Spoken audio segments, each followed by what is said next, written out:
Assalamualaikum, halo anak solih solihah.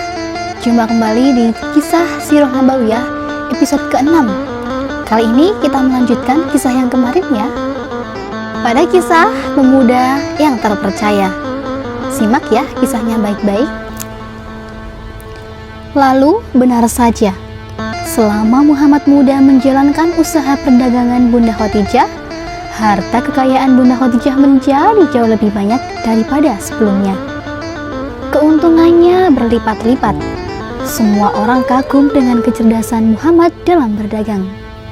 Saat itu usia Muhammad muda belum genap 25 tahun, tapi sudah berdagang hingga ke negeri Syam. Allah Subhanahu wa Ta'ala Maha Berkuasa atas segala sesuatu. Muhammad muda kemudian menikah dengan Bunda Khadijah. Kini Muhammad muda sudah menjadi seorang ayah Muhammad dan Bunda Khadijah yang dikaruniai 6 orang putra dan putri. Ada Al-Qasim, Zainab, Ruqayyah, Ummu Kulsum, Fatimah, dan Abdullah. Al-Qasim dan Abdullah meninggal dunia saat mereka masih kecil.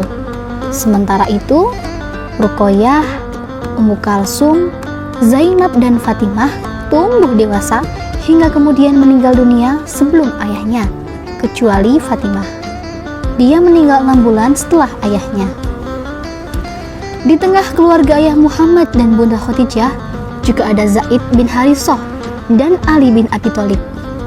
Sebelumnya, Zaid adalah budak yang diperjualbelikan hingga sampai ke rumah Bunda Khadijah. Rasulullah SAW sangat menyayangi Zaid hingga beliau menjadikannya sebagai anak angkat. Zaid sangat senang dan bersyukur bisa tinggal dengan ayah Muhammad dan Bunda Khadijah. Demikian juga Ali, putra dari paman Abu Thalib yang diminta ayah Muhammad untuk tinggal bersamanya. Semua orang senang jika berhubungan dengan ayah Muhammad. Selain baik, ayah Muhammad juga dicintai karena sifat beliau yang selalu memudahkan urusan orang lain. Pernah ketika Ka'bah direnovasi, para pemimpin suku Quraisy meributkan siapa yang akan meletakkan Hajar Aswad atau batu hitam, karena semua merasa berhak. Akhirnya mereka setuju bahwa batu tersebut akan diletakkan oleh orang yang pertama kali masuk ke Ka'bah dari pintu masjid. Dan betapa bahagianya mereka saat melihat ayah Muhammad lah yang pertama kali masuk.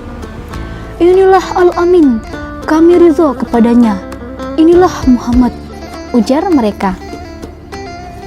Ayah Muhammad kemudian menghamparkan sebuah kain, meletakkan Hajar Aswad di tengahnya, lalu meminta para pemimpin kabilah memegangi ujung kain, kemudian mengangkat batu itu secara bersamaan. Saat sudah mendekati tempatnya, lalu ayah Muhammad mengambil batu tersebut dan meletakkannya di tempat yang seharusnya. Cerdas dan bijaksana sekali, bukan? Perlu kalian ketahui, Hajar Aswad atau batu hitam adalah batu yang berasal dari surga. Sebelumnya, batu itu berwarna putih. Dosa-dosa manusialah yang menyebabkan batu itu menjadi hitam. Nah, demikian anak-anak kisah dari pemuda yang terpercaya tadi. Semoga kita bisa mengambil pembelajaran dari kisah ini. Anak-anak masih semangat ya puasanya ya? Masih dong? Iya, kurang 1 jam lagi kita menunggu waktu buka. Cukup sekian dulu dari Bu Guru. Assalamualaikum warahmatullahi wabarakatuh.